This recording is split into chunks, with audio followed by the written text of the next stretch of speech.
The following is a presentation of the Belly Up Sports Media Network. Here's what's cooking on today's Sports Stove podcast. We're talking trophies, NBA predictions, NHL predictions, and we'll talk some Major League Baseball news as well. That's what's cooking on today's Sports Stove podcast. From Belly Up Sports and the Belly Up Podcast Network, you're listening to the Sports Stove podcast with your host, Vince Stover. Hey, good looking, what you got cooking? How's about cooking something up with me?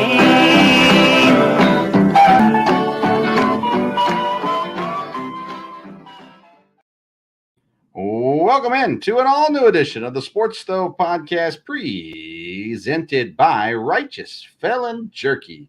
Go to righteousfelon.com, use code BELLYUP. You're going to get 15% off your purchase. We're halfway through another week, and we are getting ready to dive in to finals, both in the NBA and NHL. I'm your host, Vince Stover, joined by my dad, Dale Stover. Dad, how you doing right now? Doing good. Beautiful weather here, and starting to get like summer up here. So I was going to say, I guess beautiful is the right word for it, but it's hot. And that's not, I know it's going to get worse, so I try to be positive about it, but I'm not going to lie to you. It's warm, and working outside has not been all that fun, if you ask me. But that being said, there are things going on. I first of all want to say congratulations to Coach A.W. Hamilton of the EKU Colonels, head men's basketball coach. He signs an extension through the 26-27 season. He did not tell us how much he's getting paid, but I'm sure it's a good deal and excited for him. Glad that he's going to be around, hopefully, as well for that at least that amount of time. It's a good thing to have Coach Hamilton in the area. Covering him has been a lot of fun. He's always a great guest on the show as well. And so congrats to A-Dub on his new extension. Dad, did you get an extension this week? I did not, but I'm sure it's coming. So we'll see. I wasn't sure if maybe you had some received some phone calls about NFL or NBA teams looking for coaches or anything like that, but no. There you go. Not yet. So didn't happen this week. There's always next week. So tune back in next week to see if Dad gets hired on as an NBA coach. Let's start with the NBA, Dad, and your Boston Celtics, utter disgrace, right? Yeah, they're like I said, I didn't think they would. I thought they'd get to the seventh game, but I wasn't sure if they could hold on there, and they didn't. So we'll see. You know, a lot of discussions about hear a lot on national media about the coach and players and people they should keep. But again, they had a good couple of years here, and they've got a good team. So we'll see. Yeah, it'll be interesting to see if it starts to turn around or not. I mean, they're going to have to make some decisions here in the offseason of whether or not they're going to be able to, stick with what they're doing, or if they're going to try to do something different. I mean, I know you don't watch a ton of their games, but do you have a preference one way or the other when it comes to Jaylen Brown? Should they re-sign him and keep him around, or do you think that maybe they need to shake things up a little bit and move away from the Brown-Tatum combo? Just from looking at it, I think it'd be good to keep him. Again, I think, they've got a solid team. Of course, Horford's getting older. You wonder if every year he's going to be able to come back. He's been an important piece, I think, the last couple of years. Of course, Tatum, they've got a star there. And I think Jaylen Brown is a good piece. But again, in the NBA, you can probably replace people. Maybe there would be someone that fits in better, but I would think they would stay kind of where they're at, with the success they've had, but we'll see. Yeah, I agree. I mean, they've had a lot of success. They haven't won a title, but they've gotten awfully close, and that's more than many teams can say. I think Brown and Tatum should stick together, but they do have to find pieces. There's no doubt about that. They need to find a solid ball handler. Brogdon was a good addition, and he helped them out this year. It might be time, Dad, if you're getting rid of players, it might be time to get rid of Marcus Smart and find somebody else. I'm not sure that he's fulfilled the role they need him to fulfill. And you said it, Horford's older, still playing fine, but they definitely need to solidify some areas. What about the coach? He came in kind of on a sudden notice with the other coach getting fired. originally suspended and then fired.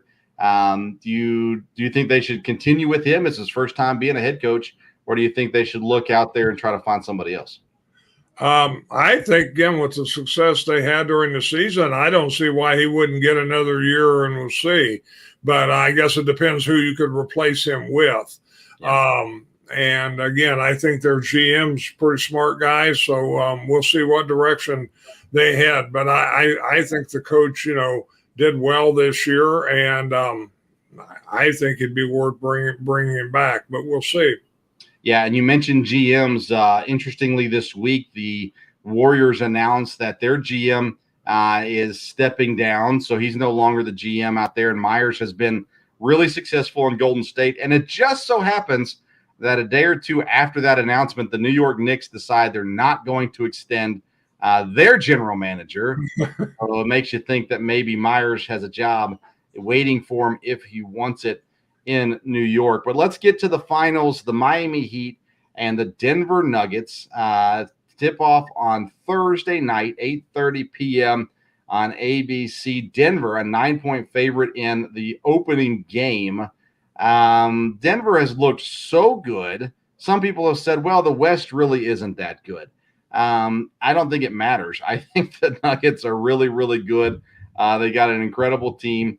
Jokic is obviously the main guy there, but Jamal Murray has been phenomenal in the playoffs. Kentucky boy, by the way. And on the other side, Bam Adebayo, another Kentucky boy. So Kentucky wins a ring no matter what happens here. I think that it's not going to be a fun finals. The Heat have been impressive in the AFC, the Eastern Conference run. I just think that when it comes down to it, the Nuggets are going to be too much for the Heat to handle, especially after a 7-game series with Boston. I think the Nuggets take this one in 4, maybe 5 games, but I would not be surprised by a sweep. But that's just my thoughts. Dad, any thoughts on how you think the series is going to go? Well, from what I've heard, I think Denver would be by far the team to beat, and I think maybe 5 games. It could be like that. It could be a sweep, but I would, the way Miami's played, I'm not so sure that they can't, they couldn't win 1 or 2 there. I'm looking forward to seeing it. Like you joke with me about, I don't watch a lot of NBA. I have not seen any of Denver's games, and I don't think I've ever seen Jokic play, and I've heard so much about him. So I'm hoping to catch a couple of them and just see from there him and Murray and everything there. I was talking to your sister this week, and of course she lived in Denver for a while and used to go to Nuggets games, but it wasn't this same team at that point. So there, but anyhow, so yeah, we'll see. I don't know if it'll be great TV for the NBA. But again, they do have, some star power there, I guess, with Jokic and with Butler, and we'll see how it goes.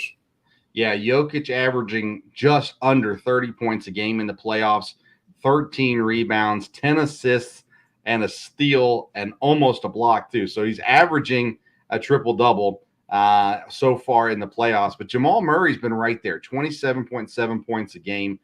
He has 5.5 rebounds, 6 assists, almost 2 steals a game. And Jamal Murray's been, to me, the difference maker. Jokic has been clearly the best player, but Jamal Murray's been that guy that comes in and compliments Jokic and has been scoring consistently. And he provides something that I think can push Denver over the top to get them their first championship here. And now you look at Miami, you've got Jimmy Butler. Obviously, he's been phenomenal. And I think Bam's been really good. They've had these other guys show up, Caleb Martin, Gabe Vincent, and even Max Strus to a degree too. So you got guys that are showing up that aren't great players necessarily, but boy, have they been filling their role so far for the Heat. I just don't think Butler and Adebayo is enough.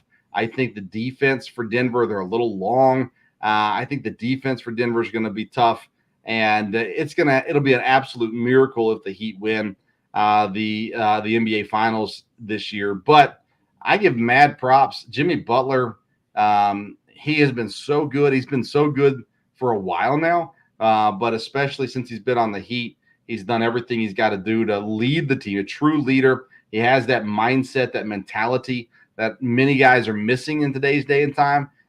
He'll grit through it all, grind through it all, and succeed as a result of it. So I like that. I'd be fine if Miami won. Like, I'm in the situation where I don't mind who wins. Neither of the teams are the teams I cheer for. Both of the teams have guys I like on there. I'm okay with whoever wins, but I would be shocked if the Heat win in this. And there's a chance Tyler Hero comes back. I'm not sure if that helps or hurts Miami, and I love Tyler Hero.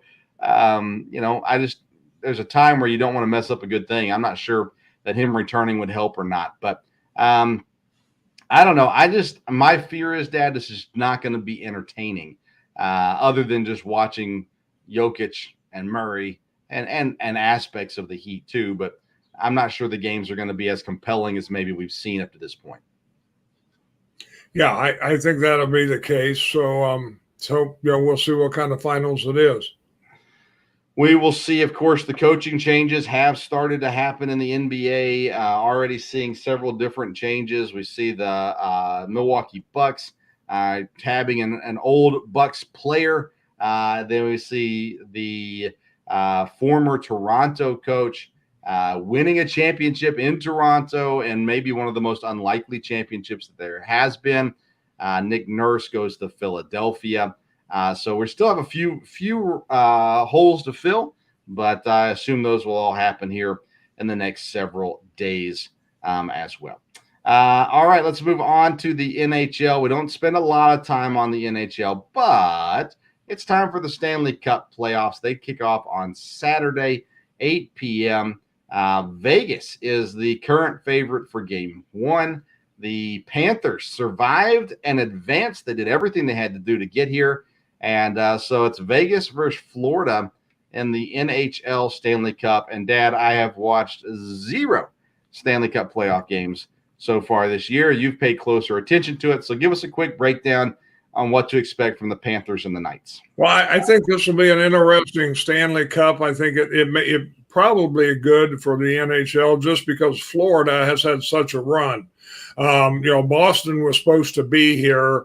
They were supposed to be setting all kinds of records, and then they got upset by Florida, and you thought, wow, that was an upset. Then all of a sudden they ran over Toronto, and, they've just kept going. So I think there's no reason to think they can't make it a series here.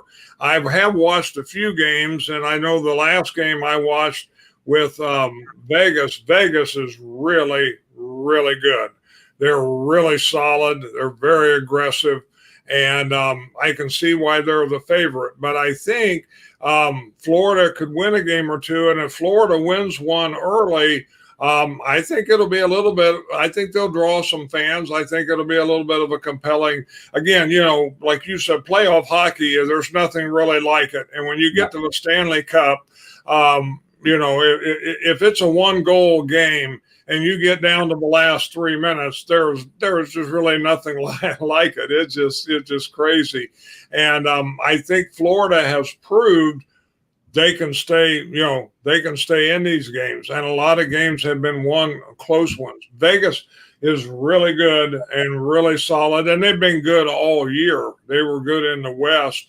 I think they were the number 1 seed, or number 1 or number 2 out in the West. So I think Vegas is obviously the favorite, but I think for the NHL may have a good series here, and it may go 6 or 7 games. It'll really depend a lot on how it starts, with Florida winning a game or 2 early. But in many ways, it's been a good playoffs. And I think you've got 2 good teams, one of the best teams left, and 2 good teams in it. And you got some players.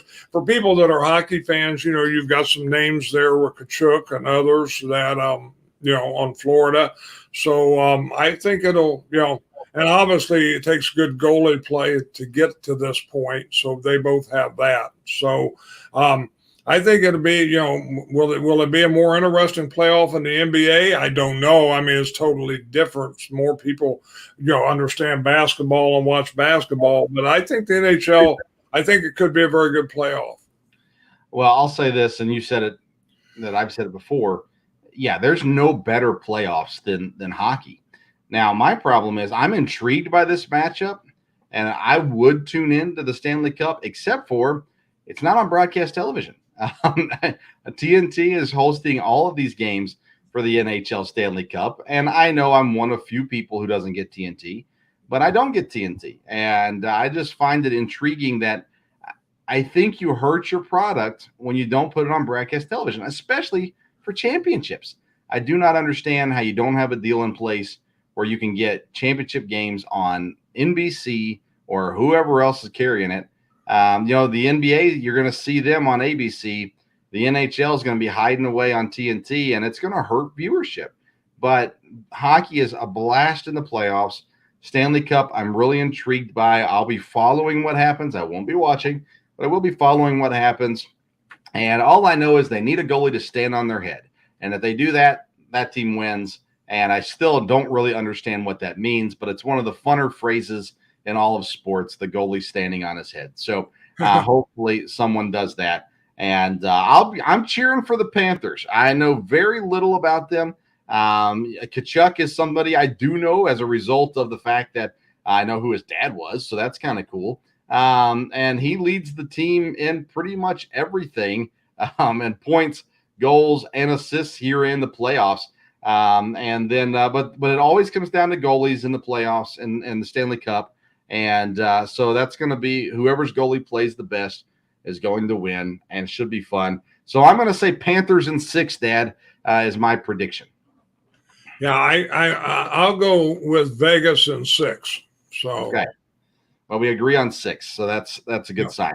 And other news that probably most people listening don't care about, the Nashville Predators announced a change at the coaching position. Only the 4th coach in franchise history, and it's a former player, Andrew Brunette. Me and you cheered on Andrew Brunette in the early years of the Nashville Predators, and I think that's a really cool hire for them. He's being lobbied as one of the top offensive minds in the game, and for a team that has talent but has underperformed the last several years, it's neat to see them make a hire like this. So congrats to Andrew Brunette and to the Predators for this change. Any quick comments on that? Again, I think it's great, for Nashville. We were around when the Predators first started. And so I remember the days, I remember the seasons when they would count how many sellouts they had, and are they going to get to double-digit sellouts? Well, now, the last many years, every game is sold out. It's really become a big thing in Smashville, as they call it. And but you always wondered if they didn't make the playoffs or if it dropped a little bit. But I think with Barry Trotz, I think that's the big thing with him being the GM. I mean, David Poyle did a great job, but Barry Trotz is loved there and does a lot, even in the community when he was coaching somewhere else as far as charity was concerned. But I think if he can transition to be a good GM, and he pretty much made this hire, Poyle signed off on it and agreed it was a great hire. But I think he was the one that really pulled the trigger on this. And Burnett, for people in Nashville, they're going to be super excited. You got Barry Trotz back. You got a former player coaching. And like you said, this just isn't a gimmick. This Andrew Burnett is one of the up-and-coming coaches. He was with Florida last year as it took over during the season and won the President's Cup. They didn't keep him because he got upset, in the Stanley Cup playoffs. So I think he's legitimate. Trotz wants to change the way they play. They've got a lot of great young players, and I think they want to play with more speed, and it seems to be right down where Burnett is. So from the Nashville Predators standpoint, and again, a lot of even hockey purists still kind of thumb their nose at Nashville, but that's okay. I think we're going to be okay. This is the first year we haven't been in the playoffs in a long time, and I think they made a good hire. So we'll see how it goes. If you thumb your nose at Nashville, you're crazy. There are few better, I think, sports towns than Nashville. Nashville does things right. And we don't like the Titans. We don't really respect the Titans. But Nashville does things right. They know how to entertain, and the fan base is solid. The hockey fan base is great. Early on, there was a lot of people from Michigan because of car manufacturing, but it has grown. The stars have gotten behind it, and the musicians and the actors and the athletes have all gotten behind it. It's a great environment, an absolute blast to go. So I'm interested to see how they do moving forward if things get better. Let's transition to baseball, Dad. I want to focus on we're not going to talk about the East divisions tonight. If you want to listen to more talk about the East divisions, tune in Sunday night, 8 p.m. to the Sports Stove Fantasy Baseball Show. We'll be talking about the East then. But I want to look at some of these other divisions, and there's some close races and some surprising races going on right now. Starting in the AL Central, the Twins are still on top. They're a game and a half up. They're a game and a half up on Detroit. The Tigers are still sniffing the top of the division. Cleveland has yet to really find their footing. They are 3 games back. Then the White Sox 6.5 back, and Kansas City we won't even bother with. I'm just shocked that Detroit's hanging around. They're not above 500. Minnesota's barely above 500. But they're kind of like Pittsburgh was earlier in the year. They're sticking around a little bit. This is surprising to me. Although I know they just recently, I believe, had an injury to Riley Green, but maybe that'll be the downfall. Maybe that's where they'll fall. But I've been impressed by this Tigers team so far this season. Do you think the Tigers are going to stick around, or do you think eventually they'll fall out of it? Well, I think, the injuries may be the issue there, but the way they've stayed around, they're playing good. And again, the division is not that strong. I like Minnesota, and they're doing well. But again, they're not running off with it. So Detroit can stay there. I do think Cleveland will improve as the year goes on. But I think Detroit could stay in the mix. It'd be crazy and it'd be hard to get into playoffs this year if you don't win your division. Again, we're not talking about the East, but my goodness, it's going to be hard for anybody to make the playoffs if you don't win your division in the American League. That's for sure. Yeah, very true. And really what it comes down to for the Guardians is their pitching has not been what it was supposed to be. I mean, at the end of the day, that's where they've failed to push through, I guess. Shane Bieber's been fine, but he's not been great. Cal Quantrill, his ERA is disgusting. He's been a decent fantasy value, but not great. Logan Allen's been their best pitcher so far this season, and that's not a good thing if you're a team that has Shane Bieber. So the pitching has been, I wouldn't call it a disaster, but it has not been great, and that's not helped the Guardians. They've got to get that figured out, or it's not going to happen for them in the Central. So the Twins, to me, are the front runners, and will stay there the rest of the year. But Cleveland should make a run at some point this season. The question is when. The AL West, Dad, continues to be intriguing. The Rangers refuse to let go of the lead. Houston is finally charging, but they cannot catch the Rangers just yet. The Angels and the Mariners, both still over 500. And honestly, I think with the Rangers doing so good, it's kind of hidden the fact that the Angels have been probably better. Well, not better than they should be, but maybe better than some expected them to be. So they're still hanging around. But the Rangers team, their run differential has been nuts all season. They're at plus 131 right now, which is crazy. They've scored 346 runs. I believe they're the highest scoring team in the league. Tampa is the only other team over 300. So Texas has been really, really good. And they've done it even without Jacob deGrom, who's missed starts due to injury. They continue just to play really, really good baseball. So that brings us to the Rangers and the Astros. They're going to fight this out the rest of the year. But do you think it stays close the rest of the year? Do you think Houston overtakes them? Or do you think the Rangers run off with it? I don't think the Rangers will run off with it. I think Houston, and again, I don't know how the Angels are going to end up. But I still think Seattle's a good team. I know some people think they won't make a run, but they've got some good players. And again, we all know when it comes to the trade deadline, there can be, some interesting moves. And to me, Seattle's the kind of team, make one or two of the right moves. if they stay in it, they've got some good players and they play well. Again, Texas, it's got, kind of drawn all the attention, and rightfully so, because that's surprising. But I think Houston's going to be in it. But maybe it'll be a 4-team race, at least going into the last month. We will see how it goes. I know that's a hot take. I like that. Seattle's got good players. They got a good pitching staff and everything. They just have not been able to put up the points so far, the runs, so far this year, as much as you'd like them to. So I'm not sure what they can do to fix that. This is a team. Julio Rodriguez is this emerging superstar. Well, he's only got 10 home runs. He's got 9 stolen bases. He's not been special so far this year. Teoscar Hernandez has not been what they need him to be. Ty France has been fine, but not great. Jared Kelenic has had a good season, better than most people thought he would have. But I don't know. I'm not sure there's enough in Seattle offensively to make things go. Yes, they could make a trade and make things happen for sure. But their pitching staff, I think they're getting better. Luis Castillo has been good. George Kirby has been fine. Logan Gilbert has not lived up to what he needs to be. He's got a ton of strikeouts, but his ERA is too high. Bryce Miller's been really good coming in because of injuries. So I would tap the brakes on the Seattle talk. I'm not saying they couldn't make a run and get in playoff contention.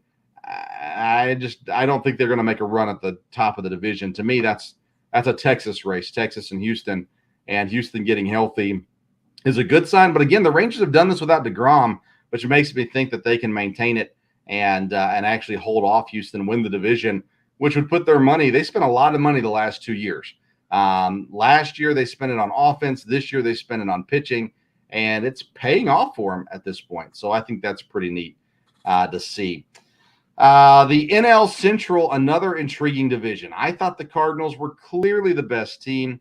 Milwaukee is in first place. The Cardinals are 4.5 back, and they are 7 games under 500. So that's crazy. Pittsburgh's in second, only a half game back.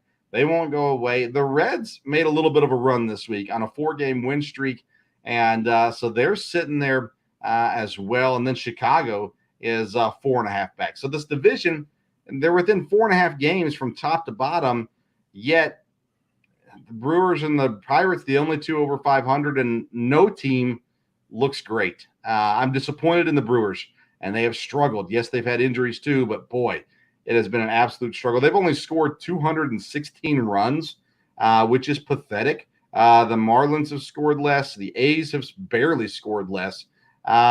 Cleveland, Detroit have also scored less. It's just sad. And there's too many good hitters on that roster for them to score so little run. But, Dad, you're in the Cincinnati area, and I don't know. The Reds, is there still hope for the Reds? I don't think so. I listen to Reds games some when I'm driving at work, and just to listen to their announcers. I mean, I don't think there's a great amount of optimism. There just isn't. I don't think they're expecting that from there. You know, we've talked about the NL Central, and I think we thought that, well, the Cardinals will make a move. But I tell you, watching who they've lost to, right, and how they've lost, I'm not sure about that. You know, their pitching has not been good, and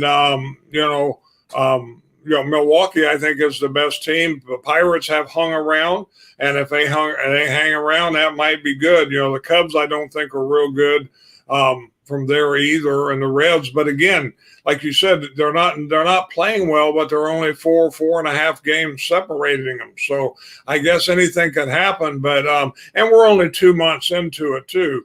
But boy, I tell you kind of thought St. Louis was going to make a move a couple of weeks ago, and to me, they moved, but not in the right direction. Yeah, I mean, I still think the Reds, the Pirates are worse teams than the Cardinals and the Cubs, but someone's got to put it together. You hit the nail on the head. Cardinals pitching has been atrocious.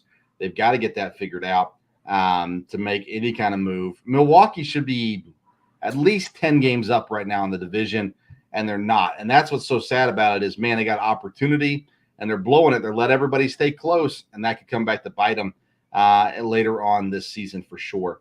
The NL West is the other division, Dad. Arizona, what a season Arizona's having. They're 32-23. They're a game behind the Dodgers as of this episode, and 3-game win streak. They've been really, really solid. A lot of young guys, and they've kind of persevered through some pitching issues as well to hang in there with the Dodgers. San Francisco's 5.5 back.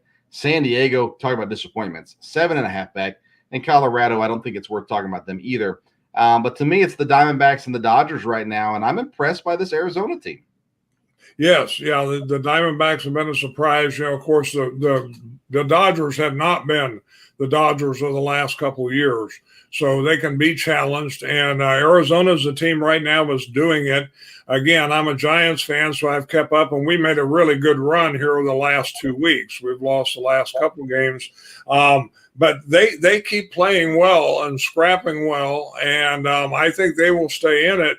Originally, we looked like, boy, the Padres and they'd be the team or them and the Dodgers. And the Padres, I don't know if I don't know if it's a chemistry thing or what it is. They've got great players, but they're not, they don't have it going. I would think maybe there might be a manager question there or something. They don't have them together, playing together from there, no doubt about it. And of course, the Rockies, I don't think are going to challenge there either. So the question to be, is can Arizona, have they just had a great start, or will they be able to maintain this? They do have some good young players, I believe. Oh, yeah. And so we'll see. And again, this year, I don't know that the Dodgers are going to run off and hide from anybody. So we'll see. Yeah, I agree. Basically, Arizona goes 7 deep on offense, guys that are hitting well. You've got Christian Walker's kind of your power guy. Ketel Marte seems to be back into form, generally speaking. And you got Corbin Carroll, who's this incredible young player. Geraldo Perdomo, the shortstop. Gabriel Moreno came over in the trade this offseason with Toronto as catcher. And they're all playing really good baseball right now. So, I don't think Arizona's going away. The pitching is still the question mark. Zach Gallen has been solid at 2.72 ERA, 82 strikeouts over 72 innings.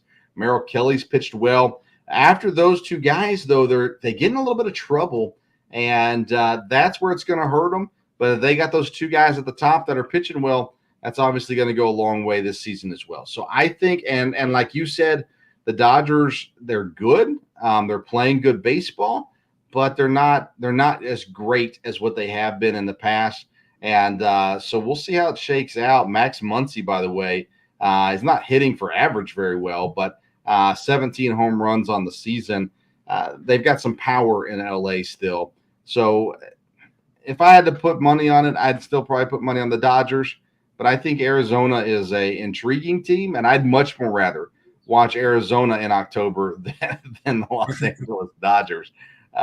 So yeah, that's kind of where I sit with it. But I think those races, they're all tight and they're all fun. We're not going to spend time on the East, but the Braves seem to be the best team in the NL East. The AL East is incredibly intriguing as all 5 teams are over 500. But there's 10 games separating the first place team from the 5th place team in the division. So those are all going to be interesting. But again, we'll talk about that Sunday night, 8 p.m. on the Sports Stove YouTube page, Belly Up Fantasy Facebook page for the Sports Stove Fantasy Baseball Show. So people need to tune in there to learn and hear more about that. Anything else, Dad? There's not, other than the NBA Finals and the Stanley Cup, there's not a ton happening at the moment. No, the college sports year is wrapping up here. We've got the girls softball. They are in the World Series. We're ready to start. And baseball, the men's baseball are going to the regionals here. So in the next couple of weeks, there'll be some. And to me, that's always fun to watch. I enjoy watching both NCAA softball and baseball because, again, a lot of excitement there and a lot of good, just ball to watch. So, I think that'll be good. Of course, you got college track coming up on the national finals here coming up. And so people that follow college sports, the next couple of weeks, things are wrapping up going into the summer. But as far as professional sports, like I said, we've got NBA playoffs, the NHL playoffs. And again, we're almost in June, so we're not too far away from the All-Star game. And that's kind of in baseball where you look. Where's everybody standing at the All-Star break? So we'll be there before you know it. You're right. I mean, NBA draft, MLB All-Star game, trade deadline, all that kind of stuff is rolling a lot closer for sure. NASCAR has been incredibly intriguing this year as well. Chase Elliott gets suspended for a race because of wrecking Denny Hamlin on purpose. So there's been a lot of drama in NASCAR. I've really enjoyed that this year too. So there's stuff happening. But nonetheless, that's probably all we're going to spend time talking on tonight. So it is what it is.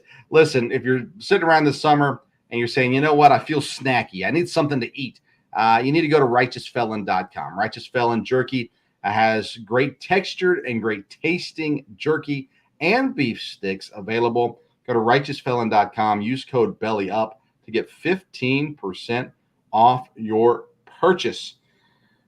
All right. Again, I want to encourage everybody to tune in Sunday night to the Sports Stove Fantasy Baseball Show. We'll be live at 8 p.m. on the Sports Stove YouTube and the Belly Up Fantasy Facebook page. And then, of course, the audio always available afterwards wherever you listen to your podcasts as well. All right, Dad, I feel like I'm forgetting something, but I don't know what it is. So we're gonna call it a night unless you've got something else to add. Nope, we're good to go. Yeah, we'll see everybody next week then. All right, sounds very good. Thank you for tuning in to tonight's edition of the Sports Stove Podcast. Follow us on Twitter and Instagram at Sports Stove. Until next time, we'll see you around the Sports Stove.